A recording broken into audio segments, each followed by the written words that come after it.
మేము ఊహించని విధంగా రిజల్ట్ రావడం జరిగింది.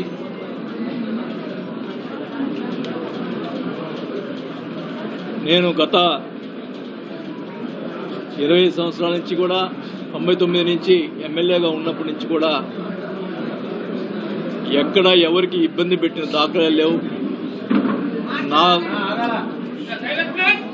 నాకు చేయగలిగిన సహాయం చేశాను, ఎవరిని నొప్పించలేదు.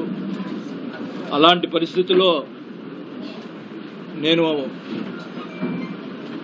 చెప్పడం జరిగింది ముందుగా ఎలక్షన్స్ ముందల, నేను చివరిసారిగా నిలబెడుతున్నాను, నన్ను గెలిపించి నన్ను మీ రుణం తీర్చుకోండి అని చెప్పి నేను అందరిని అడగడం జరిగింది. మరి ప్రజలు అంటే నేనేమన్నా తప్పు చేశానో లేకపోతే ఏం చేశానో నాకైతే తెలియదు, కానీ మమ్మల్ని ఆదరించలేదు.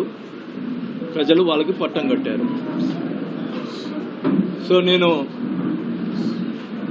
ఏదైతే చెప్పానో ఇది చివరి ఎలక్షన్స్ అని, నేను ఆ రోజే కౌంటింగ్ రోజే సాయంత్రం వల్ల మధ్యాహ్నం నుంచే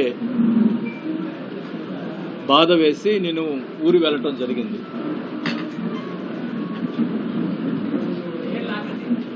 గతంలో మేము ఎప్పుడు 5 సార్లు ఎలక్షన్స్ గెలిచిన తర్వాత ఎప్పుడు కూడా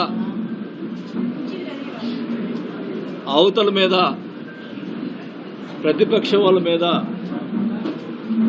ఎప్పుడు కూడా ఓడిపోయిన సంబంధించిన వాళ్ళ మీద ఎప్పుడు కూడా కక్ష సాధింపు చర్యలు చేయలేదు.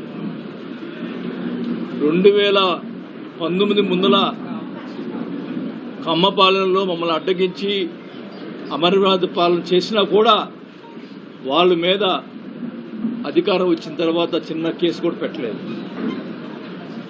మా క్యారెక్టర్ అట్లాంటిది. మరి ఎలక్షన్ అయిన తర్వాత కార్యకర్తల మీద, అమాయకుల మీద కొట్టడం, మరి వాళ్ళ మీద బూతులు తిట్టడం, కేసులు పెట్టడం, దౌర్జన్యాలు చేయటం ఎన్నో చేశారు. మీ అందరూ తెలుసు. మురళిని కానీ వీళ్ళందరినీ ఎలా కొట్టారో, కానీ వాళ్ళ మీద కేసులు పెట్టడం కూడా, సరైన కేసులు పెట్టడం కూడా లేదు. అంటే పోలీసులు వన్ సైడ్గా చేశారు. మా మీద ఆ రోజు మురళి ప్రెస్ మీట్ పెట్టా అని చెప్పి కొట్టారట.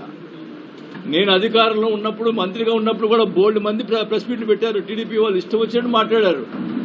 అంటే ఇప్పుడు వాళ్ళు ఇష్టం మాట్లాడినప్పుడు మేము కూడా ఆ రోజు చర్య తీసుకుంటే ఏమయ్యేవాళ్ళు? మాకు చేత కాకనా? అంటే ఏంటి మీ ఉద్దేశం? ఈ రకంగా చేయటం మంచి పద్ధతి కాదు.